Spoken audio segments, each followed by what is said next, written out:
Howdy, and welcome to another episode here at Crazy for Texas. I'm your host, Amber, and our goal here at Crazy for Texas is to explore the treasures of Texas history buried right in our backyards. We strive to create a map for others inspired to follow and learn more about Texas beyond the textbook. Its people, towns, heritage, traditions, and the legends that led us to where we are today. Please share your stories or questions by email to any of our social media platforms.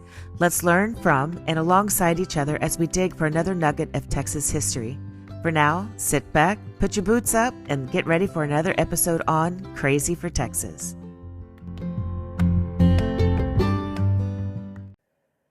Hi, my name is Amber, one of the hosts here at Crazy for Texas. Before we get started on this crazy adventure together, I thought I'd kind of give you a little background on how this came to be. Honestly, this project has been 49 years in the making. You see, I'm a native Houstonian, with the mama that was conceived and was supposed to be born in Texas, became unexpectedly on a trip to Arkansas.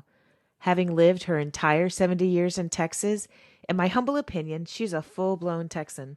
Now, my husband, whose ancestors date back to the 1800s and being BOI, born on Galveston Island, would argue otherwise, but that's beside the point. My daddy was born and raised in a little area called Wild Peach Village of West Columbia, Texas, in Brazoria County. Growing up, I would have said that I had Texas pride, but I couldn't tell you what for or why. I mean, it's Texas, and everyone knows Texas. Isn't that enough? Going through school, I hated history. To me, it was just a bunch of dates to remember and another course requirement to fill. That is until I was assigned to Mrs. Clark's U.S. History class at Dulles High School in Sugar Land, Texas. I can't say that I was inspired to go get a history degree, but she did open my eyes and spark an interest as she introduced lessons with songs from her generation to set her scene of the lessons, like Indian Reservation by Paul Revere and the Raiders, and bless America. I can still remember how my heart began to beat in unison with the helicopter blades at the beginning of Billy Joel's Goodnight Saigon. Although I was opened to a whole new world beyond coordinates on a map and dates, I never had another history teacher quite like Mrs. Clark to pass on her baton. I guess you could say my spark of interest kind of fizzled out. That is, until I became a fourth grade teacher. Part of the curriculum for fourth grade is Texas history. As I began to teach my students, I was beginning to learn right alongside them. I pushed beyond the dates and really tried to paint a mural of the history of Texas that would hopefully ignite interest in learning about our home state, kind of like how Mrs. Clark had done for me. I scoured the textbook and internet trying to find pictures and additional information to satiate my students' curiosities. I thought I was finally filling out my Texas Levi's and boots. Well, until I met my husband. When we first met, I would share stories from my classroom lessons and planned projects. He would just kind of giggle to himself. Then a few days later, I'd find myself being whisked away, driving to the locations that I'd only ever read about in textbook and just shared with him. Talk about making history come alive before my very eyes. Our first adventure was to the very spot that Stephen F. Austin died, in Brazoria County, right off Highway 36. I had passed by this site every time I went to my mama and papa's house. What? I mean, I'd grown up hearing the story of the ghost of Bailey's Prairie, but never this. I mean, I got to walk on the same ground as Stephen F. Austin.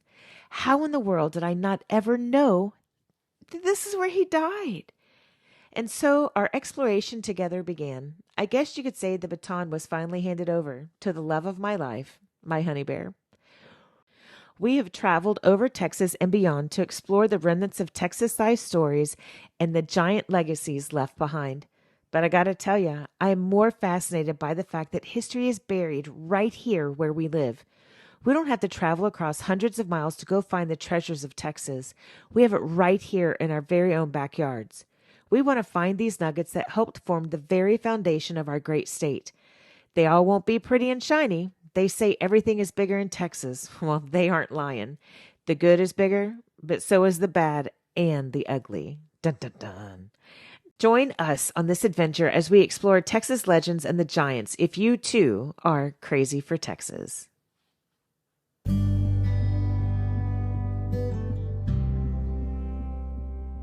I hope you enjoyed today's episode.